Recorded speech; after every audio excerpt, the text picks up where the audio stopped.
exercised consistently for 2 years. And instead of losing weight, I gained it.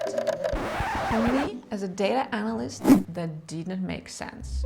Because if something is working, your metric should show it. So I started digging into the research. And what I found was surprising.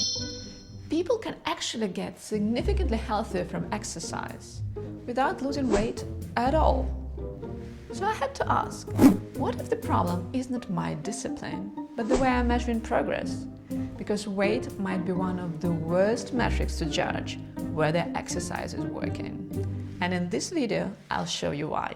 I tried exercising on and off for most of my adult life.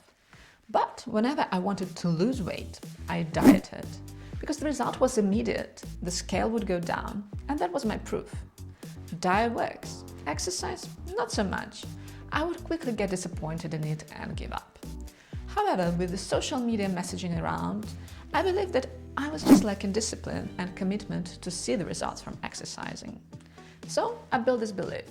Diet means quick weight loss results. Exercise is something that should help if I'm more consistent with it over a longer term. And then, in my late 30s, I started having back and neck problems, so exercise was not optional anymore. I became consistent. 2 strength sessions every week, no long breaks for almost 2 years. And for a data analyst in me, this finally felt like a proper test. I had a clear intervention and a clear metric. My metric was simple: body weight. And the result? My weight did not go down, it went up. And that's when something stopped making sense. Here's something most people don't realize. In exercise studies, following all the instructions, a significant number of people don't lose weight at all, and some of them actually gain weight. So if that's you, you're not broken, you are actually quite typical. And here's where it gets confusing. That can happen for completely different reasons. Short term, your body holds more water. Longer term, people often compensate by eating a bit more or moving less. The same number on the scale can mean completely different things. And that's the real problem with the scale. It feels objective, it gives you one number.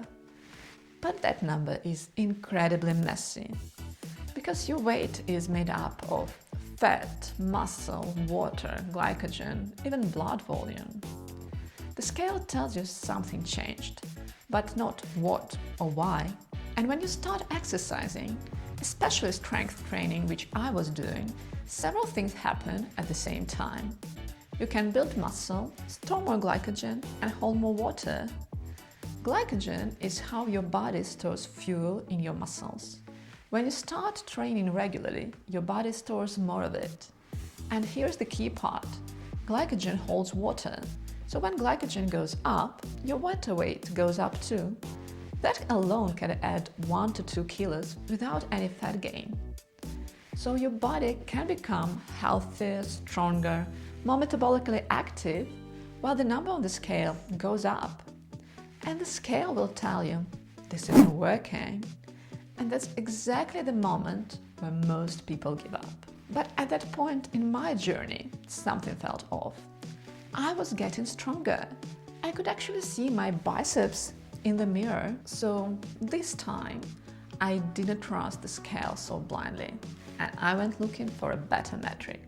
And the next one I turned to was body fat percentage. In theory, that's a smarter approach, because it tries to separate fat from everything else. But when I looked at my own data collected with my home smart scale, something strange showed up. My body fat readings were almost perfectly tracking my weight. When my weight went up, body fat went up. When my weight went down, body fat went down. Almost like it was measuring the same thing. But when I looked at my waist measurements, those told a different story. And waist measurement is considered a good metric of visceral fat. So I had 3 metrics which didn't make much sense together. And here is why. Most home body fat scales don't actually measure body fat directly. They send a small electric signal through your body and estimate fat based on how quickly it travels. But that signal is heavily influenced by hydration, food, recent exercise, even time of day. And remember, when you start exercising, glycogen goes up, water goes up, so the scale can interpret that as more body fat. I thought I was tracking something more sophisticated, but it looks like I was basically tracking the same thing, my body weight. Body mass index has the same problem, by the way. It's just weight divided by height. It still can't tell fat from muscle, so I ruled it out too. So at this point I had to ask, is weight even the right thing to be measuring at all? And that's when I found something that completely changed how I think about this. What the research shows is this: people who are unfit have about twice the risk of dying, regardless of their weight.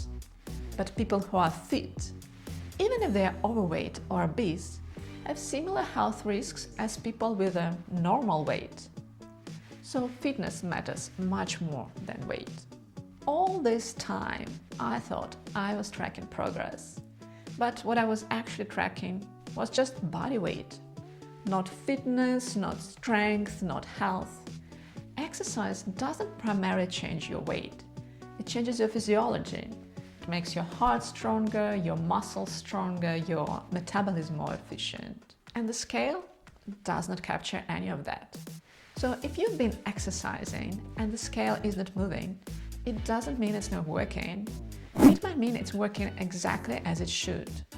My body was changing for the better. I was just measuring the wrong thing. So the real question is, if weight is not the right metric to measure exercise impact on health, what is? Because I still need to know if this is actually working, and I feel better is not good enough for me. I want data. So in the next video, I'm going to look at the metrics that actually reflect what exercise does to your body. Things like resting heart rate, VO2 max, and a few others you probably haven't tracked before. And I'm going to start measuring them on myself. So if you want to find out what I find, you know what to do.